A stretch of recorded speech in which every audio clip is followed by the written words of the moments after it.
Young tiger NTR ప్రస్తుత కాలంలో చాలా విభిన్న పాత్రలు ఎంచుకుంటున్న సంగతి తెలిసిందే. టెంపర్ చిత్రంలో టర్నింగ్ పోలీస్ ఆఫీసర్గా కొత్త టచ్ ఇచ్చిన తారక్ ఆ చిత్ర విజయాన్ని బాగా ఎంజాయ్ చేశాడు. ఈ స్ఫూర్తితోనే తారక్ ఇప్పుడు ఓ సెన్సేషనల్ రోల్కు గ్రీన్ సిగ్నల్ ఇచ్చాడట. ఇండస్ట్రీకి ఎంట్రీ ఇచ్చినప్పటి నుంచి కేవలం హీరో పాత్రలతో అలరించిన తారక్ ఇప్పుడు తనలోని విలనిజం చూపించడానికి సై అంటున్నాడట.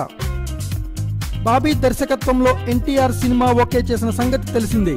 అయితే ఈ సినిమాలో త్రిపాత్రాభినయం చేయనున్నాడట తారక్. గతంలో అదుర్స్ చిత్రంలో ద్విపాత్రాభినయం చేసి అదుర్స్ అనిపించుకున్న తారక్ ఇప్పుడు 3 గెటప్పుల్లో అదరగొట్టబోతున్నాడు. అందులో ఒక పాత్ర పోలీస్ గెటప్ కాగా రెండోది కామెడీ యాంగిల్ ఉన్న గెటప్. ఇక 3వ గెటప్ మాత్రం తారక్ కెరియర్ ను కొత్త కోణంలో చూపించబోయే విలన్ గెటప్. ఇటీవల కాలంలో మంచి సక్సెస్ఫుల్ ట్రెండ్ గా మారిన ఈ విలన్ పాత్రను ఇప్పటి వరకు చాలా మంది హీరోలు ఎంజాయ్ చేశారు. ఇప్పుడు ఈ విలన్ పాత్రను Tarak ఎరగదేయనున్నాడట.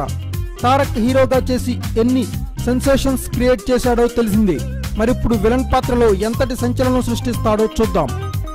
Thanks for watching. Please subscribe our channel.